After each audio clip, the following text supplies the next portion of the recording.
తెలంగాణలో కాంగ్రెస్ ఎన్నికల మేనిఫెస్టో విడుదలైంది. 2023 నవంబర్ 30వ తేదీన అసెంబ్లీ ఎన్నికలు జరగనున్న క్రమంలో కాంగ్రెస్ జాతీయ అధ్యక్షుడు మల్లికార్జున ఖార్గే పార్టీ ఎన్నికల మేనిఫెస్టోను విడుదల చేశారు.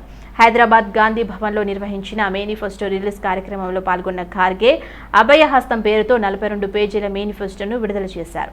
ఇప్పటికే 6 గ్యారెంటీలు, బీసీ డిక్లరేషన్, మైనారిటీ డిక్లరేషన్లను కాంగ్రెస్ విడుదల చేసింది. తెలంగాణ కాంగ్రెస్ కు ఎన్నికల మేనిఫెస్టోనే Bhagavad Gita, Quran, Bible లాంటిదన్నారు TPCC chief Revanth Reddy. సర్వ మతాలకు, తెలంగాణ ప్రజలకు ఈ మేనిఫెస్టో అంకితం చేస్తున్నామన్నారు. కేసీఆర్ తెలంగాణ ప్రజల ఆకాంక్షలు కాలరాస్తున్నారన్నారు. 10 ఏళ్లు అవకాశమిస్తే ధనిక రాష్ట్రాన్ని దివాలా తీయించారని ఆరోపించారు. నమ్ముకున్న వారికి ద్రోహం చేశారని, 10 ఏళ్లలో ఒక్క అహంకారపూరిత పాలనను తెలంగాణ ప్రజలు చవిచూశారన్నారు. వెనక్కి తిరిగి చూసుకుంటే పెనం మీద నుంచి పొయ్యిలో పడినట్లు ప్రజల పరిస్థితి ఉందన్నారు. ఇలాంటి పరిస్థితుల్లో భారత్ జోడో యాత్ర ద్వారా రాహుల్ గాంధీ స్ఫూర్తిగా నింపాలని తెలిపారు. తెలంగాణలో కాంగ్రెస్ తుఫాన్ రాబోతోందన్నారు. మార్పు కావాలి, కాంగ్రెస్ రావాలి అనే నినాదంతో ప్రజలు ముందుకొచ్చారన్నారు. కేసీఆర్ కు గుణపాఠం చెప్పేందుకు ముందుకొస్తున్నారని వెల్లడించారు.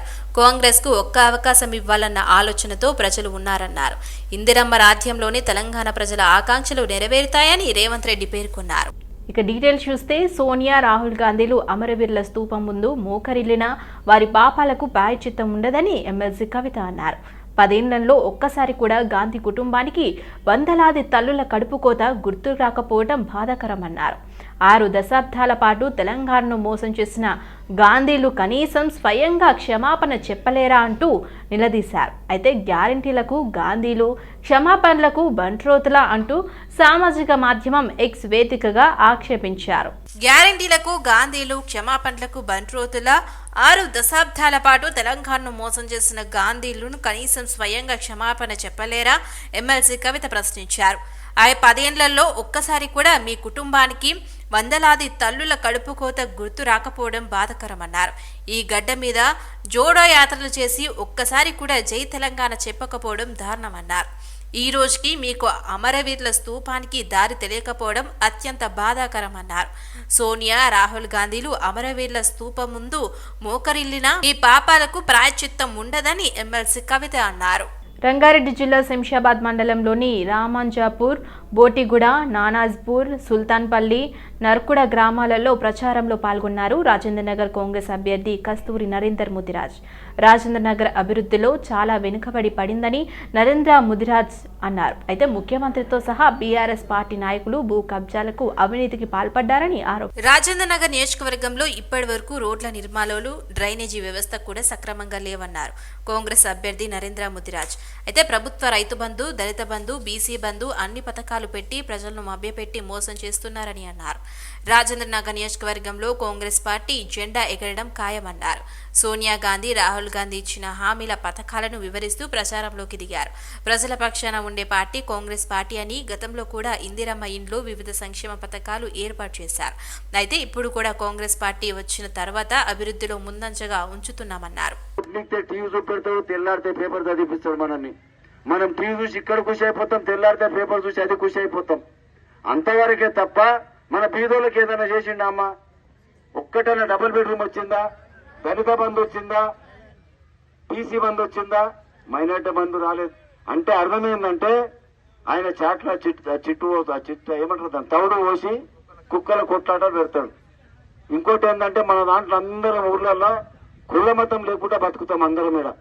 ఆయన కులాలు ఫీలింగ్ తీసుకొచ్చిండు. ఈ కులం, ఆ కులం, ఆ కులం అనుకుంటా. అంటే కులాల కొట్లాట పెట్టే దార్కారి దానయ్య ఏకైక ఉన్నాడు కేసీఆర్. కేసీఆర్ ఇలా నమ్మినమా? రేపు పొద్దుగాల ఈ రోడ్లు అమ్మేస్తాడు, ఈ పొలాలు అమ్మేస్తాడు, అన్ని అమ్మేస్తాడు. అట్లాంటప్పుడు మీరు ఆలోచించి ఓటు చాలా చాలా ఇంపార్టెంట్ ఓటు అమ్మా. మనం 10 సార్లు ఆలోచించాలి. ఇప్పుడు ఎల్లన్న అన్నట్టు ఆయన 1000 రూపాయలు, ఈయన 1000 రూపాయలు ఇస్తే కిరాణా షాప్ ఉంది. సనత్ నగర్ నియోజకవర్గ బీజేపీ అభ్యర్థి మర్రి శశిధర్ రెడ్డి ప్రచారంలో దూసుకుపోతున్నారు. ఇంటింటికి తిరుగుతూ బీజేపీతో ప్రజలకు ఎలా మేలు జరుగుతుందో వివరిస్తూ అమీర్పేట్లోని సోనాభాయ్ టెంపుల్ నుంచి శ్రీనివాస్ కాలనీ, బుద్ధనగర్, అంకమ్మ బస్తీ, బాపూర్ నగర్లో ఇంటింటి ప్రచారం నిర్వహించారు. బీజేపీ గెలిస్తే సనత్ నగర్ నియోజకవర్గాన్ని అభివృద్ధి చేస్తానని ఓటర్లకు మరి శశిధర్ రెడ్డి హామీ ఇచ్చారు. బీజేపీ నేతలు, కార్యకర్తలతో ఇంటింటి ప్రచారాన్ని నిర్వహించారు మరి శశిధర్ రెడ్డి. అయితే కేంద్ర ప్రభుత్వ పథకాల ద్వారా ఎలాంటి లబ్ధి కలుగుతోందో వివరించారు. పటాన్చెరు నియోజకవర్గంలో ధర్మానికి అధర్మానికి మధ్య యుద్ధం జరుగుతుందని పటాన్చెరు పోలీసులు మహిపాల్ రెడ్డి తొత్తులుగా వ్యవహరిస్తున్నారని నందీశ్వర్ గౌడ్ అన్నారు. శాంతియుతంగా చెట్ పూజ కార్యక్రమం నిర్వహించుకుంటున్నామని, అనుమతులు లేవని పోలీసులు తెలిపారన్నారు. ఎమ్మెల్యే చెప్పినట్టు పోలీసులు వ్యవహరిస్తున్నారని, దీనిపై పోలీసుల మీద గవర్నర్కు ఫిర్యాదు చేశామని నందీశ్వర్ గౌడ్ అన్నారు. 1000 కోట్లు దోచుకుంటున్న మహిపాల్ రెడ్డి ధనబలంతో ఏదైనా చేయవచ్చని అనుకుంటున్నారని, ప్రజలు ఇది గమనిస్తున్నారని, తగిన బుద్ధి చెప్తారన్నారు. ఇక ఊరుకునేదే లేదని మహిపాల్ రెడ్డి అంతు చూస్తానని నందీశ్వర్ గౌడ్ హెచ్చరించారు. ఇక్కడున్న అధికారులకు రాతపూర్వకంగా ఇచ్చి మరి చెట్ పూజ కార్యక్రమం, ఈ కార్యక్రమానికి పర్మిషన్ ఇవ్వాలని చెప్పేసి మైత్రి గ్రౌండ్లో ఇవ్వాలని మేము 20 రోజుల నుంచి రిక్వెస్ట్ చేస్తూ ఉన్నాము. ఆర్ఓ గారికి ఇచ్చాము. ఆర్ఓ గారు లెటర్ ఇచ్చేశారు. పోలీస్ స్టేషన్లో ఎన్ఓసి ఇవ్వాలి. పోలీస్ వాళ్ళేమో ఇస్తున్నామని చెప్పారు. ఎప్పుడు నిన్న మధ్యాహ్నం వరకు కూడా ఇస్తున్నామని చెప్పి ఇప్పుడు ఇచ్చేస్తాం, ఇక తీసుకెళ్ళండి అని చెప్పి, అంటే టైం అంతా కూడా ప్రొలాంగ్ చేస్తూ లాస్ట్లో మేము ఇయ్యమంటే మేము ఎక్కడ పోవాలి? కావాలని ప్లాన్డ్గా ఎమ్మెల్యే గారి మాటలు ఆయన చెప్పడంతో ఆయనకు తెలుసు, అర్థమైపోయింది ఈడ బీఆర్ఎస్ గెలవదని. ఏదో ఒక విధంగా మేము చేసే కార్యక్రమాలను పోలీసు ద్వారా, యంత్రాంగము ద్వారా డిస్టర్బ్ చేయాలనే ప్రయత్నం చేస్తూ ఉన్నాడు ఆయన. దానికి నిదర్శనమే నిన్న జరిగినటువంటి సంఘటన. ఎంత అన్యాయం ఇది! అరే, ఒక పూజా కార్యక్రమం చేసుకుంటామంటే నువ్వు పర్మిషన్ ఇవ్వకపోతే ఎట్లా? ఇప్పుడు వాళ్ళకేమో పర్మిషన్ ఇస్తారు, వాళ్ళు తిరిగి ఇక్కడ పోతే ఈడ పడితే ఆడ పర్మిషన్లు ఇవాళ వాళ్ళను కూడా అడిగేటోడే లేడు బీఆర్ఎస్ పార్టీ వాళ్ళను. ఎల్బీ నగర్ నియోజకవర్గం బీఆర్ఎస్ అభ్యర్థి దేవిరెడ్డి సుధీర్ రెడ్డి నాగోల్ డివిజన్లో పలు కాలనీలలో ఇంటింటి ప్రచారం నిర్వహించారు. ఎల్బీ నగర్ నియోజకవర్గంలో ప్రజలు ఆదరిస్తున్నారని, తాను చేసిన అభివృద్ధి గెలుస్తుందన్నారు. ప్రభుత్వ సంక్షేమ పథకాలతో ఈసారి ఎల్బీ నగర్లో బీఆర్ఎస్ జెండా ఎగరటం ఖాయమని ధీమా వ్యక్తం చేశారు. కాలనీలలో తిరుగుతున్న సమయంలో తాను చేసిన అభివృద్ధి గురించి చెప్పుకొస్తున్న ప్రజలు రానున్న రోజుల్లో తమకు కావలసిన సదుపాయాలను గెలిపించిన వెంటనే చేయాలని కోరుతున్నట్లు బీఆర్ఎస్ అభ్యర్థి సుధీర్ రెడ్డి తెలిపారు. అసెంబ్లీ ఎన్నికల నేపథ్యంలో సీఎంఆర్ కళాశాల సిబ్బంది ఫోన్ పే ద్వారా డబ్బులు పంచుతున్న దృశ్యాలు కలకలం రేపుతున్నాయి. సీఎంఆర్ సిబ్బందిని రెడ్ హ్యాండెడ్గా పట్టుకున్నారు స్థానికులు. మల్లారెడ్డి సీఎంఆర్ కాలేజ్ నుంచి వచ్చి మేడ్చల్లోని రైలాపూర్ గ్రామంలో ఇంటింటికి తిరుగుతూ ఫోన్ నెంబర్ తీసుకొని డబ్బులు గూగుల్ పే, ఫోన్ పే చేయడానికి ట్రై చేస్తున్నటువంటి సీఎంఆర్ కాలేజీ సిబ్బందిని స్థానికులు పట్టుకున్నారు. స్థానికులు పట్టుకొని ప్రశ్నించడంతో నీళ్లు మింగారు సీఎంఆర్ కళాశాల సిబ్బంది. అయితే ఓట్లు అడగటానికి వచ్చామని డొంక తిరుగుడు సమాధానాలు చెప్పారు.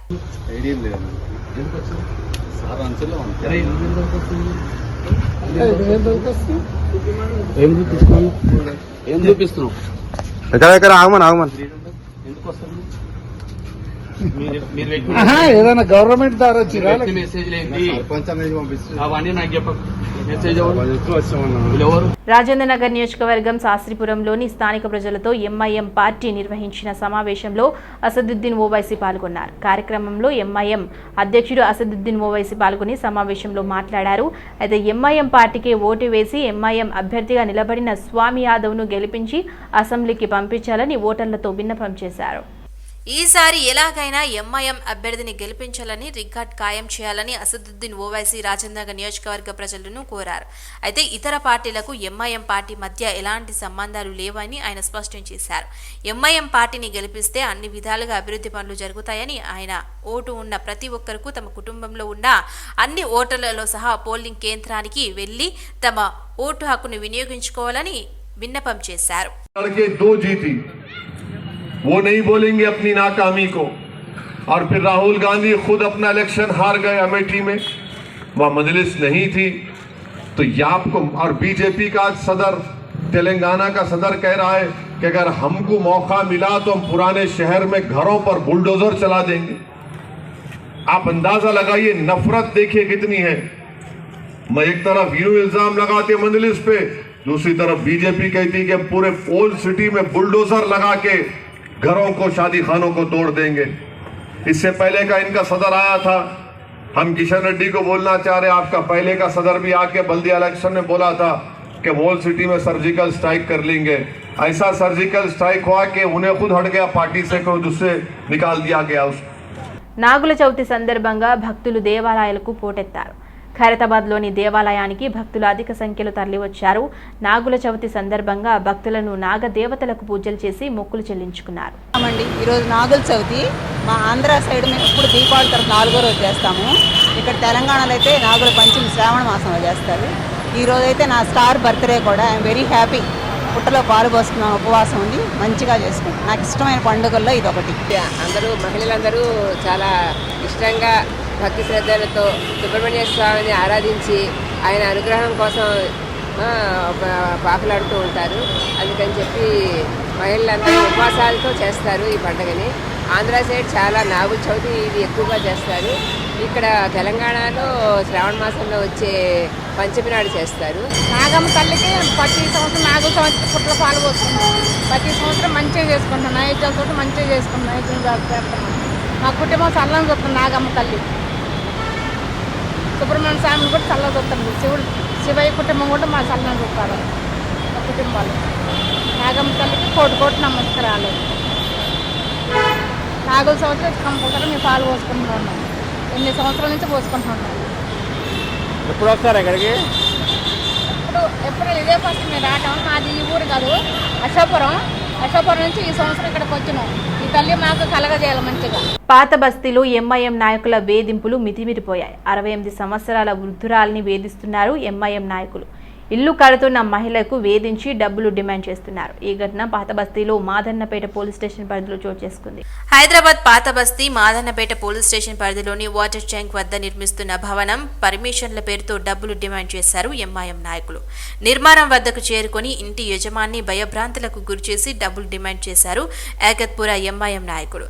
అయితే బాధితులు మాదన్నపేట పోలీస్ స్టేషన్లో ఫిర్యాదు చేయడంకు కేసు నమోదు చేసి నిందితుని అరెస్ట్ చేశారు మాదన్నపేట పోలీసులు. నెలలు నిండకుండానే పుట్టే శిశువుల జననాలపై అవగాహన కల్పించేందుకు యోధా డయాగ్నోస్టిక్స్ తమ కార్పొరేటర్ సోషల్ రెస్పాన్సిబిలిటీలో భాగంగా వాగ్దాన్ నిర్వహించింది. ప్రపంచ ప్రీమెచ్యూరిటీ దినోత్సవాన్ని ప్రతి సంవత్సరం నవంబర్ 17న ప్రపంచవ్యాప్తంగా జరుపుకుంటారు. ఇందులో భాగంగా కేబీఆర్ పార్క్ వద్ద ఈ వాగ్దాన్కు Kondapur KIMS cardiology వైద్యురాలు Shilpi Reddy, paediatric doctor రవిశంకర్లు పాల్గొన్నారు. కేబీఆర్ పార్క్ ప్రధాన గేట్ నుంచి బంజారాహిల్స్ వివిధ ప్రాంతాల మీదుగా సాగిన అమీర్పేటలో ముగిసింది.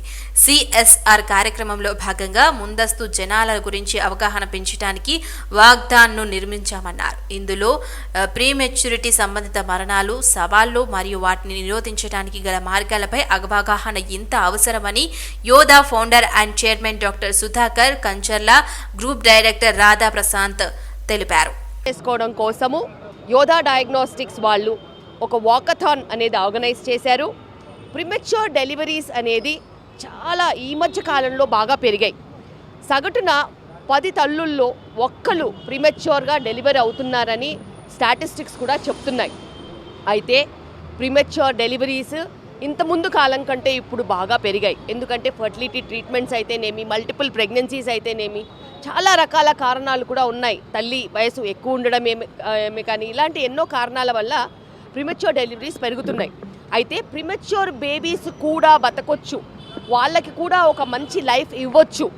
ప్రిమెచ్యూర్ డెలివరీస్ వల్ల బేబీస్కి మంచి సరైన ట్రీట్మెంట్ సమయానికి దొరికినట్టయితే ఖచ్చితంగా వాళ్ళు కూడా నార్మల్ పిల్లల్లాగా ఉండొచ్చని ధృవీకరించడానికి ఈ వరల్డ్ ప్రిమెచ్యూరిటీ డే అనేది సెలబ్రేట్ చేస్తుంటారు. సెల్ఫ్ మెడికేషన్ని అవాయిడ్ చేయడానికి అవేర్నెస్ కోసం పేషెంట్స్కి మేము ఫ్రీ డాక్టర్ కన్సల్టేషన్స్ సదుపాయం కూడా ఇస్తున్నాము at all our locations.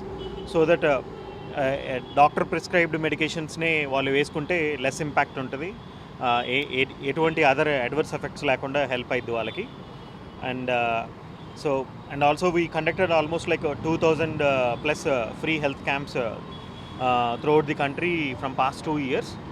So business ఒకటే కాకుండా ఎంతో కొంత సోషల్ యాక్టివిటీ కూడా చేసి అండ్ మాకు సపోర్ట్ చేస్తున్న కమ్యూనిటీకి we want to give back something through our free Yodha health camps.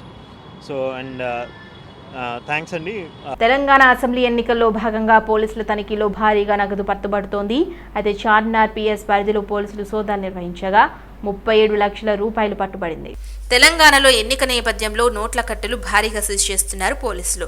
సరైన పత్రాలు లేకుండా వాహనంలో తరలిస్తున్న నగదును స్వాధీనం చేసుకుంటున్నారు.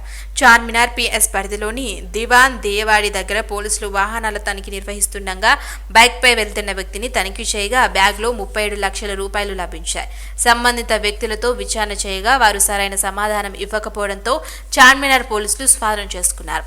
వారు పోలీసులకు సరైన సమాధానం ఇవ్వకపోవడంతో నగదును స్వాధీనం చేసుకున్నారని south zone DCP Sai Chaitanya తెలిపారు. అయితే ఈ నగదు మొత్తాన్ని ఐటీ విభాగానికి అప్పగిస్తామని తెలిపారు. అందరికీ నమస్కారం. ఇవాళ వెహికల్ చెకింగ్ చేస్తున్నప్పుడు చార్మినార్ పోలీసులు 8:30కి సాయంత్రం 8:30కి దివాన్ దేవుడి ప్రాంతంలో వెహికల్ చెకింగ్ చేస్తుంటే అక్కడ ఒక 2 wheeler Suzuki axis vehicle number TS07 J01964 దగ్గర ఇద్దరు వెళ్తూ వాళ్ళ దగ్గర ఒక బ్యాగ్ ఉంటే బ్యాగ్ చెక్ చేయడం జరిగింది. వాళ్ళ దగ్గర 37 లక్షల క్యాష్ నగదు దొరికింది. వాళ్ళని ప్రశ్నిస్తే వాళ్ళ పేరు మర్రి రాజ్ కుమార్, అరుణ్ కుమార్ అని చెప్పారు. వీళ్ళంతా బండ్లగూడ జాగీర్ సన్సిటీలో నివాసం ఉంటున్నారు. అయితే వీళ్ళని క్వశ్చన్ చేస్తే వాళ్ళకి ఈ డబ్బులు ఎక్కడి నుంచి వచ్చినాయి, ఇంత డబ్బులు ఎక్కడ క్యారీ చేస్తున్నట్టు వాళ్ళ దగ్గర సరైన సమాధానం లేదంటే సరైన డాక్యుమెంట్స్ లేకపోవడం వల్ల ఈ క్యాష్ని మేము సీజ్ చేయడం జరిగింది. దీన్ని ఐటీ డిపార్ట్మెంట్కి పంపించడం జరుగుతుంది. సో దట్ ఫర్దర్ ఇన్వెస్టిగేషన్ వాళ్ళు చేస్తారు. తెలంగాణలో ఎన్నికల కోడ్ అమల్లోకి వచ్చింది. ఈ నేపథ్యంలో రాష్ట్ర వ్యాప్తంగా పోలీసులు ముమ్మర తనిఖీలు చేపట్టారు. ముఖ్యంగా హైదరాబాద్ పరిధిలో పోలీసుల తనిఖీలలో భారీగా నగదు, బంగారం పట్టుబడింది. నేరెడ్మెట్ పిఎస్ పరిధిలో భారీగా నగదును స్వాధీనం చేసుకున్నారు పోలీసులు. నేరెడ్మెట్ పోలీస్ స్టేషన్ పరిధిలో భారీగా నగదును స్వాధీనం చేసుకున్నారు నేరెడ్మెట్ పోలీసులు. ఏటీఎంలో నగదును తీసుకెళ్లే వ్యాన్ అనుమానాస్పదంగా తిరుగుతుండటంతో అనుమానం వచ్చి వెహికల్ను చెక్ చేయగా 2,11 లక్షల నగదు లభించినట్లు తెలుస్తోంది. హైదరాబాద్ ముషీరాబాద్ లో విషాదం చోటు చేసుకుంది. గంగపుత్ర కాలనీలలో ఓ కుటుంబం ఆత్మహత్య చేసుకోవడం తీవ్ర కలకలం రేపింది. 4 ఏళ్ల కుమార్తె తేజస్విని ఉరివేసిన దంపతులు ఆత్మహత్యకు పాల్పడ్డారు. ముషీరాబాద్ లో విషాదం చోటు చేసుకుంది. గంగపుత్ర కాలనీలో ఓ కుటుంబం ఆత్మహత్య చేసుకోవడం తీవ్ర కలకలం రేపింది. తమ చిన్నారికి ఉరివేసి ఆపై దంపతులు కూడా బల్వన్మరణానికి పాల్పడ్డారు. మృతులు కర్నూలు జిల్లా లక్ష్మీపురం వాసులుగా గుర్తించారు. అయితే వారసుగూడ పోలీస్ స్టేషన్ పరిధిలో ఈ ఘటన చోటు చేసుకుంది. మృతులు భర్త కొప్పుల సాయికృష్ణ, భార్య చిత్రకళ, కూతురు తేజస్వినిగా తెలుస్తోంది.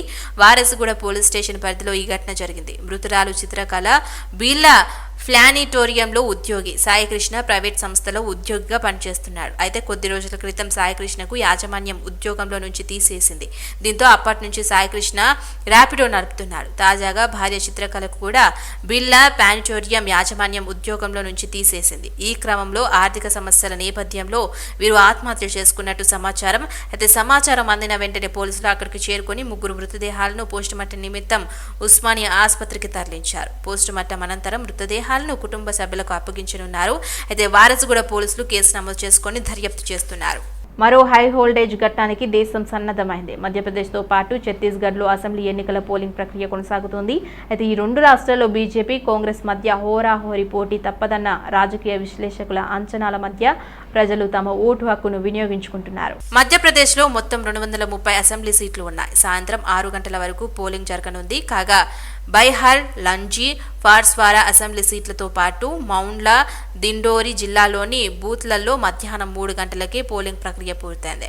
అయితే ఈ దఫా ఎన్నికల్లో 230 సీట్ల కోసం 2,533 మంది అభ్యర్థులు బరిలో దిగారు. 5,60,00,000 పైగా మంది ఓటర్లు వీరి భావితవ్యాన్ని తెలుసుకోనున్నారు. అయితే ఛత్తీస్గఢ్లో మొత్తం 90 సీట్లు ఉన్నాయి. 20 సీట్లకు ఈ నెల 7న పోలింగ్ ప్రక్రియ ముగిసింది. కాగా మిగిలిన 70 సీట్లకు ఇవాళ పోలింగ్ జరగనుంది. భక్తులు ఎప్పటి నుంచో ఎదురు చూస్తున్న అయ్యప్ప దర్శనాలు ప్రారంభమయ్యాయి. వార్షిక ఉత్సవాల్లో భాగంగా మండల మకర జ్యోతి పూజలు మొదలయ్యాయి. దీంతో పంబా వద్దకు భారీగా అయ్యప్ప భక్తులు చేరుకుంటున్నారు. ఈ వార్షిక ఉత్సవాలు 41 రోజుల పాటు జరుగుతుంది. అయితే ఈ మేరకు శబరిమల ఆలయ దేవస్థానం బోర్డు, కేరళ సర్కార్ అన్ని ఏర్పాట్లు చేసింది. మండల మకరవిళ్లకు పండుగ సీజన్ ప్రారంభమైంది. కేరళ శబరిమల అయ్యప్ప క్షేత్రంలో వార్షిక వేడుకలు మొదలయ్యాయి. 41 రోజుల పాటు సాగే ఈ శబరిమల యాత్రలో భాగంగా అయ్యప్ప దర్శనం కోసం భారీగా జనం చేరుకుంటున్నారు. ఈ క్రమంలోనే శుక్రవారం ఆలయాన్ని తెరిచారు. అయితే అయ్యప్ప దర్శనాలకు సంబంధించి ట్రావెల్ కోడ్ దేవస్థానం బోర్డు అన్ని రకాల ఏర్పాట్లు చేశారు.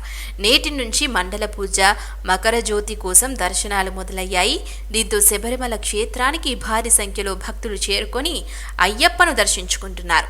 దేశంలోని వివిధ రాష్ట్రాలు, విదేశాల నుంచి భక్తులు అయ్యప్ప స్వామివారిని దర్శించుకోవటానికి అయ్యప్ప సన్నిధానం పంపా వద్దకు భారీగా చేరుకుంటున్నారు. డిసెంబర్ 27వ తేదీన మండల పూజ జరగనుంది. దీంతో నేటి నుంచి ప్రత్యేక పూజలు, నిత్యం నెయ్యితో అభిషేకం నిర్వహించనున్నారు. డిసెంబర్ 31 నుంచి వచ్చే ఏడాది జనవరి 15వ తేదీ వరకు మకర జ్యోతి పూజలు జరగనున్నాయి. ఇక మకర సంక్రాంతి రోజున జనవరి 15వ తేదీ సాయంత్రం 6:30 మకర జ్యోతి దర్శనం ఉండనుంది. 2027 నాటికి భారత రైల్వేలో ప్రయాణించాలనుకునే ప్రతి ఒక్కరికి తప్పకుండా బెర్త్ అందుబాటులో ఉండే విధంగా చర్యలు తీసుకుంటున్నామని రైల్వే శాఖ వర్గాలు తెలిపాయి. అయితే ఇందుకోసం భారీగా కొత్త రైళ్లను పట్టాలెక్కించనున్నట్లు పేర్కొన్నారు. దీపావళి సందర్భంగా దేశంలోని చాలా రైల్వే స్టేషన్లు ప్లాట్ఫామ్లు కిక్కిరిసిపోవడం పట్ల తీవ్ర విమర్శలు చెలరేగిన నేపథ్యంలో రైల్వే శాఖ స్పందించింది. ఏటా 4 నుంచి 5,000 కిలోమీటర్ల పొడవైన రైల్వే ట్రాక్లను నిర్మించనున్నట్లు తెలిపింది. రానున్న 3 నుంచి 4 సంవత్సరాల్లో 3,000 కొత్త రైళ్లను ప్రవేశపెట్టనున్నట్లు వివరించింది. ప్రస్తుతం 10,748 రైళ్లు రోజు రాకపోకలు సాగిస్తున్నాయని, దాన్ని 13,000కు పెంచుతామని వెల్లడించింది. సంవత్సరంలో 800 కోట్ల మంది ప్రయాణికులు రైల్లో ప్రయాణిస్తున్నారని, వారి సంఖ్యను 1000 కోట్లకు పెంచడమే లక్ష్యమని రైల్వే అధికారులు తెలిపారు.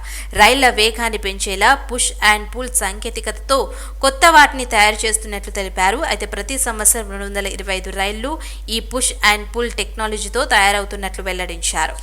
తమిళనాడు ఈరోడ్ జిల్లాలోని తలవాడి కుమిత్తపురం గ్రామస్తులు వింత ఆచారాన్ని ఇప్పటికీ పాటిస్తున్నారు. ఆవు పేడను ఒకరిపై ఒకరు విసురుకుంటూ తరతరాలుగా వస్తున్న ఆనవాయితీని కొనసాగిస్తున్నారు. పరస్పరం పేడను విసురుకుని ఈ పండుగను చనియంది ఉత్సవంగా పిలుస్తారు. గ్రామంలోని 300 ఏళ్ల నాటి భిరేశ్వర ఆలయంలో ఈ పండుగను ఏటా క్రమం తప్పకుండా నిర్వహిస్తామని గ్రామస్తులు తెలిపారు. దీపావళి తర్వాత వచ్చే 3వ రోజున ఈ పండుగను జరుపుకుంటామన్నారు. అయితే ఈ ఉత్సవంలో పురుషులు మాత్రమే పాల్గొంటారని తెలిపారు.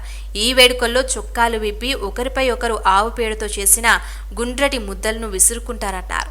ప్రత్యేకంగా అలంకరించిన గాడిదపై స్వామివారి వేషధారణలో ఆలయం వద్దకు ఊరేగింపుగా వచ్చిన వ్యక్తులు గర్భగుడిలోని శివలింగానికి పూజలు నిర్వహించి ఉత్సవాన్ని ప్రారంభిస్తారని గ్రామస్తులు తెలిపారు. ఆవు పేడను శరీరంపై విసురుకోవటం ద్వారా వ్యాధులు తొలగుతాయని, ఇంటిల్లిపాది ఆరోగ్యంగా ఉంటారని ఇక్కడి భక్తుల విశ్వాసం. అంతేకాకుండా సకాలంలో వర్షాలు కురిసి వ్యవసాయం బాగా పండుతుందని, పాడి పశువులు కూడా వన్య ప్రాణుల బారిన పడకుండా ఉంటాయని గ్రామస్తుల నమ్మకం. ఖాతర్ కోర్టు 8 మంది మాజీ నౌకాదళ అధికారులకు విధించిన మరణశిక్షణపై ప్రభుత్వం చేసిన అప్పీల్ ప్రాసెస్లో ఉందని, దానిపై సానుకూల ఫలితం వస్తుందని ఆశిస్తున్నట్లు విదేశాంగ శాఖ ప్రకటించింది. ఈ కేసులో కోర్టు నిర్ణయం వెలువరించిందన్న విషయం తెలిసిందని విదేశాంగ శాఖ అధికార ప్రతినిధి అరిదామ్ బాగ్జీ తెలిపారు. ఖాతర్ కోర్టు 8 మంది మాజీ నౌకాదళ అధికారులకు విధించిన మరణశిక్షణపై ప్రభుత్వం చేసిన అప్పీల్ ప్రాసెస్లో ఉందని, దానిపై సానుకూల ఫలితం వస్తుందని ఆశిస్తున్నట్లు విదేశాంగ శాఖ ప్రకటించింది. ఈ కేసులో కోర్టు నిర్ణయం వెలువరించిందన్న విషయం తెలిసిందని విదేశాంగ శాఖ అధికార ప్రతినిధి అరిదామ్ బాగ్జీ తెలిపారు. ఉత్తరప్రదేశ్లోని లోక్హరి దేవాలయం నుంచి చోరీ చేసిన యోగిని, చాముండా, యోగిని, గౌముఖి దేవతామూర్తుల విగ్రహాలు బ్రిటన్ నుంచి తిరిగి భారత్కు రానున్నాయి. ఇందుకు సంబంధించిన కార్యక్రమంలో పాల్గొన్న విదేశాంగ మంత్రి జయశంకర్ విగ్రహాల తరలింపుకు అనవసరమైన కృతువు పూర్తి చేశారు. 1970-80లలో ఓ దొంగల ముఠ 8వ శతాబ్దానికి చెందిన ఈ విగ్రహాన్ని అపహరించిన బ్రిటన్కు చేరినట్లు జాతీయ మీడియా సంస్థలు తమ కథనాల్లో పేర్కొన్నాయి.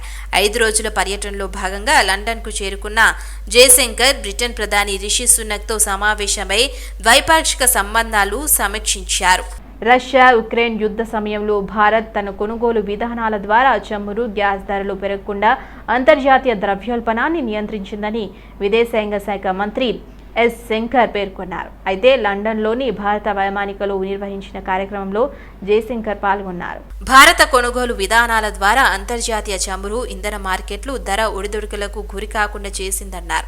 అంతర్జాతీయ ద్రవ్యోల్బణం అదుపు తప్పకుండా చూసేందుకు ఇది ఉపయోగపడిందని, చమురు ధరలు కట్టడి చేసేందుకు మిగిలిన దేశాలు భారత్కు కృతజ్ఞతలు చెప్పాయని వ్యాఖ్యానించారు. ఒకవేళ రష్యా నుంచి భారత్ చమురు కొనుగోలు చేయకుంటే అంతర్జాతీయ మార్కెట్లో చమురు విక్రేతల వద్దకే తాము వెళ్లాల్సి వచ్చేదని, అప్పుడు చమురు ధరలు ఊహించినంతగా పెరిగేవన్నారు. కెనడాలో హర్దీప్ సింగ్ నిజ్జర్ హత్య వెనుక భారత ఏజెంట్ల హాస్యం ఉందన్న కెనడా ప్రధాని ట్రూడో ఆరోపణలపై జయశంకర్ స్పందించారు. ఈ ఆరోపణలకు సంబంధించి ఎలాంటి ఆధారాలను కెనడా తమతో పంచుకోలేదని, కెనడా అధికారులకు ఈ విషయాన్ని ఇప్పటికే స్పష్టం చేశామని జయశంకర్ తెలిపారు. హామస్ మెరుపుదాడులకు ప్రతీకంగా గజాపై ఇజ్రాయెల్ సైనిక చర్య కొనసాగిస్తున్న వేళ భారత్ మరోసారి కీలక సూచన చేసింది. ఉద్రిక్తత పరిస్థితులు తగ్గాలని పిలుపునిచ్చిన భారత్, ప్రజల మరణాలు పెరుగుతున్న నేపథ్యంలో అంతర్జాతీయ చట్టాలు అమలు చేయాల్సిన అవసరం ఉందని పేర్కొంది. ఇక పాలస్తీనా ప్రజలకు మరింత ఎక్కువ మానవతా సాయం పంపేందుకు భారత్ ఆలోచిస్తోందని విదేశాంగ శాఖ అధికార ప్రతినిధి అరిదామ్ బాగ్జీ తెలిపారు. గజా సిటీలోని ఆల్ షిఫా ఆసుపత్రిలో ఇజ్రాయెల్ ఆపరేషన్పై పాత్రికేయులు ప్రశ్నించగా, సమస్య ఒక ఆల్ ఫిషాస్ ఆసుపత్రి గురించి కాదని, భారత్ ఎప్పుడైనా అంతర్జాతీయ చట్టాలు అమలు చేయాలని కోరుతున్నట్లు అరింధామ్ బాగ్జీ చెప్పారు. అయితే ప్రజల మరణాలను నివారించాలని, అంతర్జాతీయ చట్టాలను అనుసరించాలని, సంక్షోభంలో చిక్కుకున్న వారికి మానవతా సాయం అందించేందుకు జరిగే ప్రయత్నాలను ప్రోత్సహించామని భారత్ కోరుతున్నట్లు అరింధామ్ బాగ్జీ తెలిపారు. ఇజ్రాయెల్ దాడులతో వణికిపోతున్న గజా పట్టీలో ఇంధన కొరత వల్ల కమ్యూనికేషన్ వ్యవస్థ కుప్పకూలింది. బయటి ప్రపంచంతో గజాకు సంబంధాలు తెగిపోయాయి. ఇంధన కొరత వల్ల ఇంటర్నెట్, ఫోన్ నెట్వర్క్లను మూసివేసినట్లు పాలస్తీనా ప్రధాన టెలికాం సేవల సంస్థ తెలిపింది. అయితే కమ్యూనికేషన్ వ్యవస్థను పునరుద్ధరించాలంటే ఇంధనం కావాలని, అందుకు అంతర్జాతీయ సంస్థలు ఇజ్రాయెల్ను ఒప్పించాలని కోరింది. ఉత్తర గజాలో భీకరంగా భూతల దాడులు చేస్తున్న ఇజ్రాయెల్ ఇక దక్షిణ గజాకు దాడులను విస్తరించాలని యోచిస్తున్నట్లు తెలుస్తోంది. దక్షిణ గజా నుంచి వెళ్లిపోవాలని తమకు నోటీసులు అందినట్లు పలువురు పాలస్తీనా ప్రజలు తెలపడం అందుకు బలాన్ని చేకూరుస్తోంది. అయితే ఇజ్రాయెల్ హామస్ యుద్ధంతో గజాలో ఆహారం దొరక్క ప్రజలు తీవ్ర ఇబ్బందులు ఎదుర్కొంటున్నారు.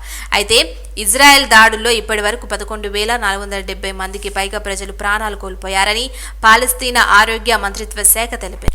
వారిలో ఎక్కువ మంది ఇజ్రాయెల్ దాడుల్లోనే చనిపోయారని పేర్కొంది.